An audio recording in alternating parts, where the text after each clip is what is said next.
ദിലീപ് ഒരു ഫ്രോഡാണെന്ന് കോടതിക്ക് കണ്ടെത്താൻ വേണ്ടിയിട്ട് സാധിച്ചിട്ടില്ല. ദിലീപ് കുറ്റക്കാരനല്ല.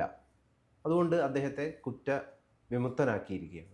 പക്ഷേ സമൂഹത്തിലെ ചില ആളുകൾ ഇപ്പോഴും ദിലീപ് തന്നെയാണ് ഇതിന് പിന്നിലെന്ന് വിശ്വസിക്കുകയാണ് ചെയ്യുന്നത്.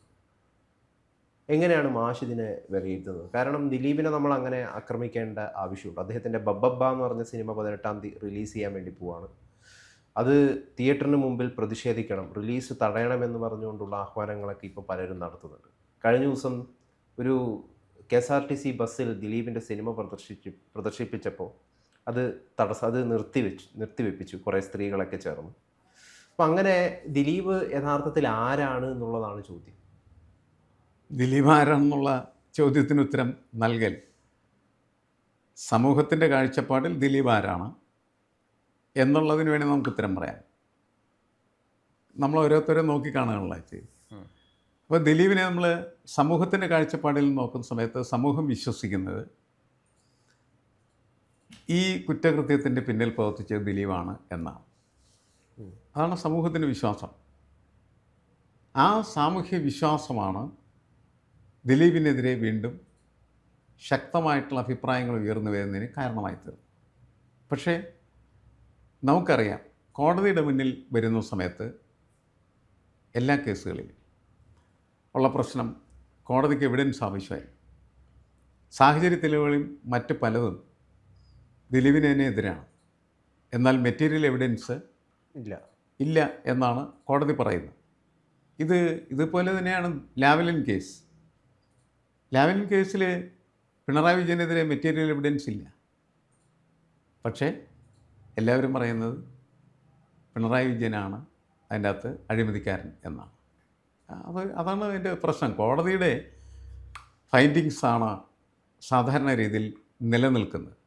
അതുകൊണ്ട് നമ്മളുടെ അഭിപ്രായങ്ങൾ, നമുക്ക് ഇക്കാര്യത്തിലുള്ള നമ്മളുടെ അഭിപ്രായങ്ങൾ പറയാതിരിക്കേണ്ട കാര്യമില്ല, പറയാം എന്ന് മാത്രമേ. ഇവിടെ ദിലീപിൻ്റെ കേസിലും അത് തന്നെയാണ്. ദിലീപ് കുറ്റക്കാരനാണ് എന്ത് ചെയ്യുന്നു? സമൂഹം അങ്ങനെ വിശ്വസിക്കുകയും കരുതുകയും ചെയ്യും. അതുകൊണ്ട് ദിലീപിനെ വെറുതെ വിട്ട കോടതിയെ ജനങ്ങൾ വിചാരണ ചെയ്തു. ആ മജിസ്ട്രേറ്റിനെ വിചാരണ ചെയ്തു. അവർ പണം വാങ്ങിയാണ് ഇത്തരത്തിലൊരു വിധി എഴുതിയത് എന്ന് പറയും. പക്ഷേ മജിസ്ട്രേറ്റിന് ഒരു തരത്തിലും ഭയമില്ലാത്ത ഒരു മജിസ്ട്രേറ്റ്. അവർ പറയുന്നത് സമൂഹത്തിന് വേണ്ടിയല്ല വിധി പറയേണ്ടത് എന്നാണ്. അവർ പറയുന്നത് തൻ്റെ മുന്നിൽ വരുന്നതായിട്ടുള്ള കേസിൻ്റെ മെറിറ്റും ഡിമെറിറ്റ്സും ഒക്കെ പരിശോധിച്ചിട്ട് നിയമം അനുസരിക്കുന്ന രീതിയിൽ നിയമത്തിന് വേണ്ടിയാണ് വിധി പറയേണ്ടത് എന്നാണ്. അല്ലാണ്ട് ഗാലറിക്ക് വേണ്ടി ഗോളടിക്കാനല്ല, ആൾക്കൂട്ട വിചാരണ, ആൾക്കൂട്ടത്തിന് വേണ്ടി ഗോളടിക്കാനല്ല ഞാനിവിടെ ഇരിക്കണമെന്നാണ് പറയുന്നത്. അപ്പം ഇത് വളരെ സൂക്ഷ്മമായിട്ടുള്ള പരിശോധനയ്ക്ക് സമൂഹം വിധേയമാക്കേണ്ടത് ആവശ്യമാണ്.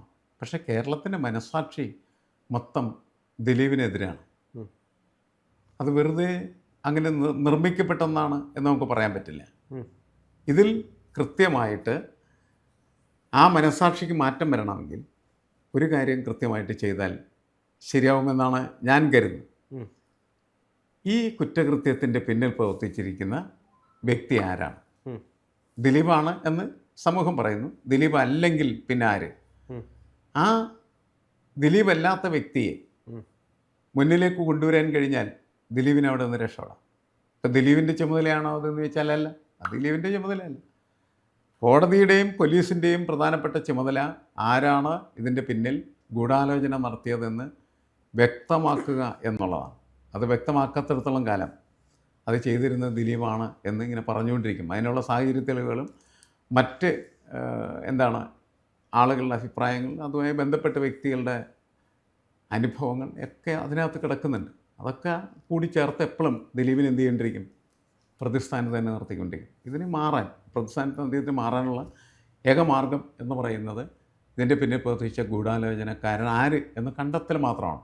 അത് കണ്ടെത്തി കഴിഞ്ഞാൽ മാത്രമാണ് ഈ പ്രശ്നത്തിന് പരിഹാരം സാധാരണയിൽ കാണാൻ കഴിയുള്ളൂ. അല്ലെങ്കിൽ ഒരു ചോദ്യമുണ്ടല്ലോ സമൂഹത്തിന്, എന്തിനാണ് ഇയാൾ ഇത് ചെയ്ത് ഇങ്ങനെയുള്ള എല്ലാ കാര്യങ്ങളും കാണിച്ചിരിക്കുന്നത്? അതിൻ്റെ ഒരു മോട്ടിവേഷനാണ് പ്രധാനപ്പെട്ടത്. ആ മോട്ടിവേഷൻ എന്ന് പറയുന്നത് ഇങ്ങനെയുള്ള ഏതെങ്കിലും ഒരു ഗൂഢാലോചനക്കാരിലൂടെ മാത്രം നിർവഹിക്കപ്പെടുന്ന ഒരു കാര്യമായിരിക്കും.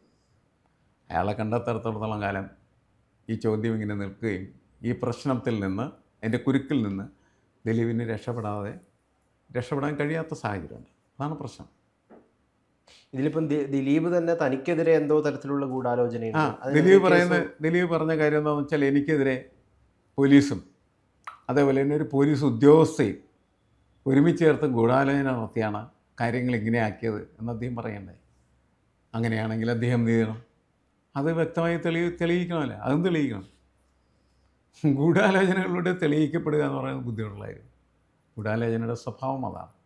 ഇപ്പോൾ ഇന്ദിരാഗാന്ധിയെ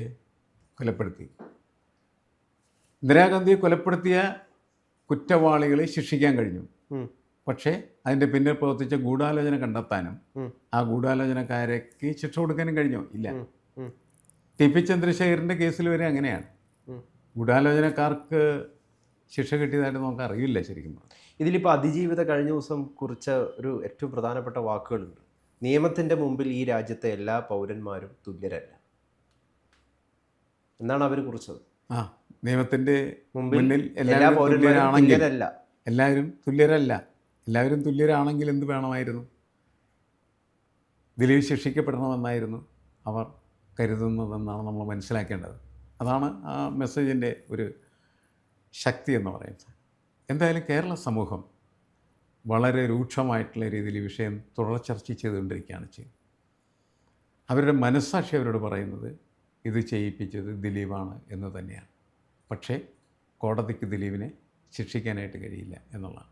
അല്ല, അവർ ചോദിക്കുന്ന മറ്റൊരു ചോദ്യം കൂടിയുണ്ട്. പണത്തിന് മുമ്പിലും അധികാരത്തിന് മുമ്പിലും നമ്മളെ കോടതികൾ പോലും ജഡ്ജിമാർ പോലും സ്വാധീനിക്കപ്പെടുന്നില്ലേ? അതിൻ്റെ പൂർവ്വചരിത്രമില്ലേ? അതുകൊണ്ടുകൂടിയാണ് അങ്ങനെ വിശ്വസിക്കാൻ കാരണം. ശരിയാണ്. പണവും അധികാരവും നമ്മളുടെ കോടതികളെ എല്ലാ കാലത്തും സ്വാധീനിക്കാറുണ്ട്. എല്ലാവരും സ്വാധീനിക്കാറുണ്ടെന്ന് ചോദിച്ചാൽ ഇല്ല, ചിലരെങ്കിലും സ്വാധീനിക്കാറ്. നമുക്ക് സുപ്രീം കോടതി മുതൽ ഇങ്ങോട്ട് താഴോട്ടുള്ള എല്ലാ കോടതികളും പരിശോധിച്ചാൽ അങ്ങനെ ഉണ്ടായ ഒരുപാട് ഉദാഹരണങ്ങൾ ചൂണ്ടിക്കാണിക്കാൻ കഴിയും. ഇപ്പോൾ സാധാരണയിൽ ചില ജഡ്ജസ് ചെയ്യുന്നത് ഇങ്ങനെ സാഹചര്യങ്ങൾ വരുമ്പോൾ അവരതിൻ്റെ അകത്ത് ഒരു പബ്ലിക് മൊറാലിറ്റിക്ക് പ്രാധാന്യം കൊടുക്കും. പബ്ലിക് മൊറാലിറ്റിക്ക് പ്രാധാന്യം കൊടുക്കുക എന്ന് പറഞ്ഞാൽ പബ്ലിക്കിന് കൃത്യമായിട്ട് ഇതറിയാം. ഇപ്പോൾ ഒരിടത്ത് നേരത്തെ ഒരു കേസ് കുറച്ച് മുമ്പ് ഞാനൊരു അഡ്വക്കേറ്റ് ഡിസ്കസ് ചെയ്ത കേസ്. രാത്രിയിൽ ഒരു വീട്ടിൽ അവർക്ക് ഈ ബാത്റൂമൊന്നും വീട്ടിനകത്തില്ല, പുറത്താണ്. അപ്പോൾ ഒരു കള്ളൻ അവിടെ പതുങ്ങിയിരിക്കുകയും രാത്രി ഗർഭിണിയായ സ്ത്രീ പുറത്ത് മൂത്രമൊഴിക്കാൻ ഇറങ്ങുകയും ചെയ്യുന്ന സമയത്ത് പാരയ്ക്ക് അവരെ അടിച്ച് വീഴ്ത്തി അവരുടെ മാലയും സ്വർണ്ണങ്ങൾ മുഴുവൻ മോഷ്ടിച്ച് നീങ്ങാൻ പോകുന്ന സമയത്ത് ഈ ഭാര്യയുടെ പിന്നാലെ ഭർത്താവ് വരുന്നുണ്ടായിരുന്നു. ഇയാളെ മുറുക്കെ പിടിച്ച് ഒച്ചയുണ്ടാക്കി. ആളുകൾ ഓടിക്കൂടി അയാളെ നന്നായിട്ട് തല്ലി കെട്ടിയിട്ട്. വളരെ എവിഡൻ്റാണ് കേസ്. എന്നിട്ട് കേസ് പോലീസ് വന്ന് പിടിച്ചുകൊണ്ട് കേസായി. അത് കഴിഞ്ഞ് കോടതിയിൽ ഇതേപോലെ കേസ് വന്നു. അതിന് കേസ് വന്ന സമയത്ത് എന്ത് ചെയ്യുമെന്ന് വെച്ചിട്ടുണ്ടെങ്കിൽ ഈ മെറ്റീരിയൽ എവിഡൻസ് എന്ന് പറയുന്ന സാധനം ഹാജരാക്കുന്നതിലൊക്കെ പരാജയപ്പെട്ടു. അയാളെ വെറുതെ വിടണം. പക്ഷെ മജിസ്ട്രേറ്റിൻ്റെ എന്ന് വെച്ചിട്ടുണ്ടെങ്കിൽ അയാളെ വെറുതെ വിട്ടില്ല, അയാളെ ശിക്ഷിച്ചു. 1.5 കൊല്ലം 2 കൊല്ലം ആണ്ടും ശിക്ഷ കൊടുത്തു. കാരണം ഇതെല്ലാം കൃത്യം എവിഡൻസ് ഉള്ളതാണല്ലോ, മജിസ്ട്രേറ്റിനും അറിയാവുന്നതാണ്. അദ്ദേഹത്തിന് തോന്നി ഇത് എങ്ങാൻ വെറുതെ വിട്ടാൽ ഈ കോടതിയിലുള്ള വിശ്വാസം തന്നെ ജനങ്ങൾക്ക് നഷ്ടമായി പോകും. കാരണം ജനങ്ങൾ ആണ് ഇതിൻ്റെ സാക്ഷികളും നടത്തിപ്പവരും എല്ലാം. പക്ഷെ അത് കഴിഞ്ഞ് ആ കേസ് ഹൈക്കോടതിയിൽ പോയപ്പോൾ ആ പ്രതിനെ വെറുതെ വിട്ടു. കാരണം മെറ്റീരിയൽ എവിഡൻസ് ഇല്ല. ഇതാണ് ഇതിൻ്റെ ഒരു സംഭവം എന്ന് പറയാം. അപ്പോൾ അതങ്ങനെ സംഭവിക്കും. ദിലീപ് അപ്പോൾ ആൾക്കൂട്ട വിചാരണത്തിന് വിധേയനാവരുത് എന്നാണോ പറയുന്നത്? അല്ല, ഇതാണ് ഈ വക കാര്യങ്ങളുടെ അവസ്ഥ, അതാണ് അതിൻ്റെ യാഥാർത്ഥ്യം എന്നാണ് ഞാൻ പറഞ്ഞത്. അപ്പം അതുകൊണ്ട് നമ്മളെപ്പോഴും ഒരു പബ്ലിക് മൊറാലിറ്റിക്കൊപ്പം നിൽക്കുക എന്നുള്ളതാണ് ഒരു സമൂഹത്തിൽ ഒരു മനുഷ്യനെ ചെയ്യാനായിട്ടുള്ളൊരു കാര്യം. അങ്ങനെ നമ്മൾ നിൽക്കുന്ന സമയത്ത് നമുക്ക് ഇത് ക്ലാരിഫൈ ചെയ്യാനുള്ള കാര്യം ദിലീപ് അല്ലെങ്കിൽ പിന്നെ ആര് എന്നുള്ള ക്ലാരിഫിക്കേഷൻ കിട്ടുക എന്നുള്ളതാണ്. അത് മാത്രമല്ല ദിലീപ് ആരാണ് എന്നുള്ള ചോദ്യവും. ആ, അതൊക്കെ പ്രശ്നമാണ്. ഇതിനകത്ത് തന്നെ മജിസ്ട്രേറ്റ് ദിലീപ് വന്ന് എഴുന്നേറ്റ് എന്നൊക്കെ പറയുന്ന പ്രശ്നങ്ങളാണ്. അങ്ങനെ അല്ല മാത്രമല്ല അതിജീവിത ആവശ്യപ്പെട്ട കാര്യമാണ് ഈ ജഡ്ജിൽ നിന്ന് മാറ്റിയിട്ട് മറ്റൊരു അങ്ങനെ ആളിലേക്ക് ഒരുപാട് എത്തുക പ്രശ്നങ്ങൾ എന്നുള്ളത്. അതിനകത്തുണ്ട്. അവർ പറയുന്നുണ്ട് അതൊന്നും അംഗീകരിക്കപ്പെട്ടിട്ടില്ല. അതുകൊണ്ട് അത്തരം പ്രശ്നങ്ങൾ അപ്പീൽ പോയി ഹൈക്കോടതിയിൽ വീണ്ടും പക്ഷെ വാദത്തിന് ഇവിടെ വിധേയമാണ്. നമുക്ക് അതിജീവിതയ്ക്ക് നീതി കിട്ടിയിട്ടില്ല എന്ന് പറയാൻ പറ്റും.